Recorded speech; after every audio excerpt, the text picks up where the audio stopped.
Circus Circus first started, you can see the pool out front, which is, in the old days, you tried to attract people from the Strip, which was the LA highway, by putting a pool out front. And the Circus Circus, even as late as 1967, you can see that that was the predominant theme. One of the things we tried to do is pick a lot of aerials to show the growth of the town, and the local residents really, especially the ones that have been here a long time, really are enjoying seeing this. This particular shot is Lorenzi Park, where the museum is located. And what's interesting about it is this is 1965. There's no freeway. There's no 95. It's just a small road. And the Las Vegas Springs Preserve, which is where we will be moving in a few years, is easily accessible right there. So it's a really interesting shot.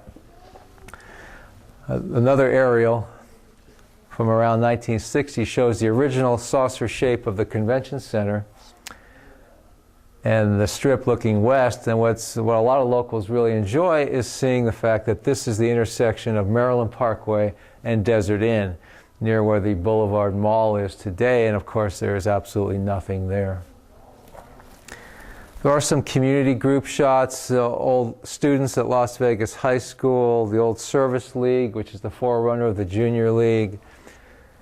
This is an aerial of Cashman Field in the 1970s, well before any of the Cashman facilities were built there.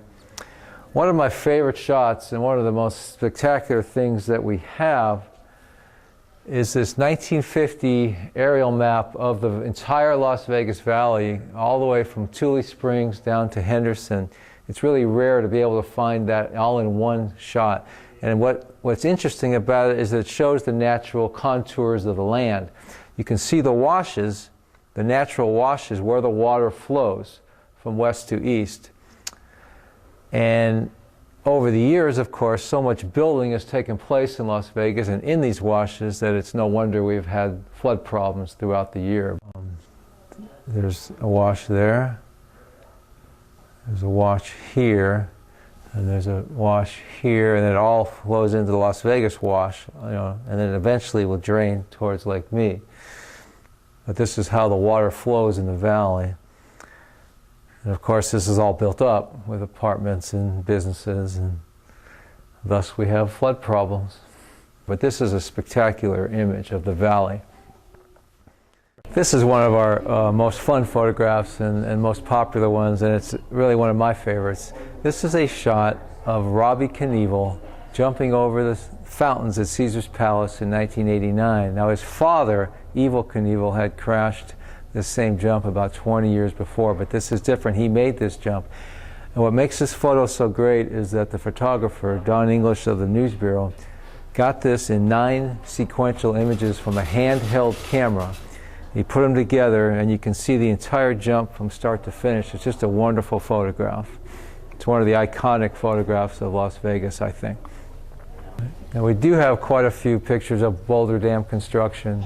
And that's really interesting for people that have just moved here. And in fact, one of the problems in Las Vegas in terms of history is that over half the people here have just moved here in the last few years. And so they really enjoy coming down here and seeing the history because it's hard to find. If you just moved here in the 1990s or early 2000s, you really don't know what the community is all about, how Hoover Dam and the test site and the early Fremont Street businesses really made this town what it is.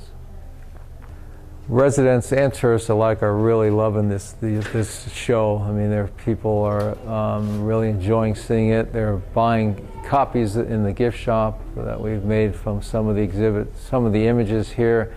It's really turned out to be a very popular show because it's hard to find Las Vegas history these days. If you miss coming down here and seeing the Centennial Photo Show, the images will be online at nevadaculture.org, and the website will lead you to it.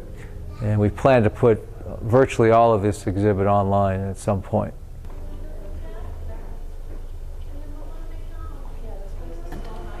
Bob Stoldahl, along with the rest of the Nevada Commission for Cultural Affairs, sees both the challenge and the impressive commitment Nevada is making to its cultural heritage.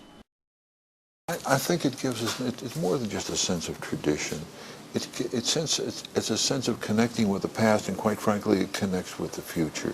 You have a sense of where you have been, you have a sense of where you're going to go. It's just this continuity of life. Well, you can see every time I come to Las Vegas, it's changing. There's construction going on all the time, new casinos going up. So clearly this city is not going to stop. This area is not going to stop growing. So in the midst of all this growth and all this expansion and booming, it really continues to boom, how do you hold on to the old? How do you create a place so that people can come back and see the old? And what are your plans for that? Well, you have several active groups that are involved in that, because the preservation of history in a community is what a community is all about. It is not just tomorrow, it is not just today, it is the foundation that we are building on. And you have the state of Nevada, you have several private groups, the Preservation Association of Clark County.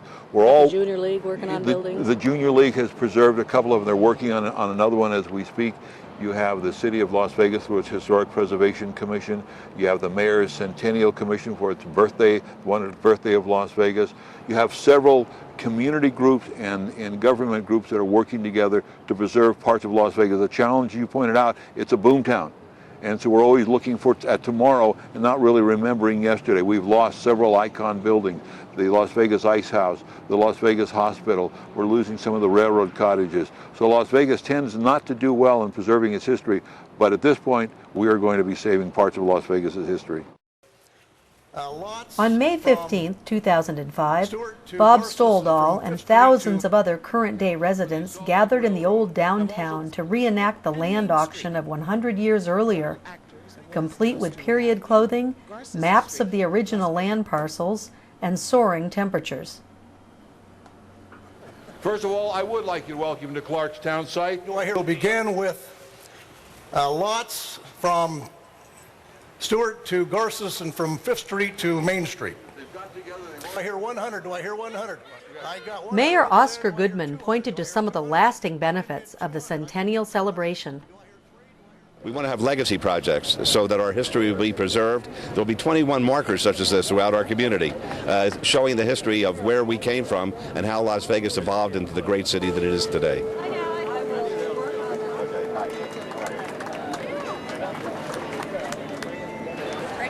Please join us in preserving and celebrating our state's colorful heritage.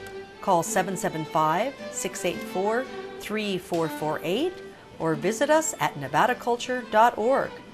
Besides administering grants, the Preservation Office maintains state and national registers of historic places and runs the State Historic Marker Program.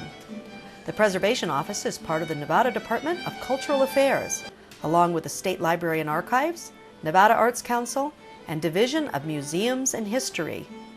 Through these agencies, the state of Nevada offers a wealth of cultural programs for residents and visitors alike.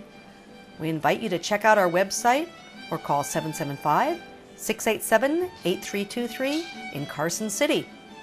And see you next time on Exploring Nevada.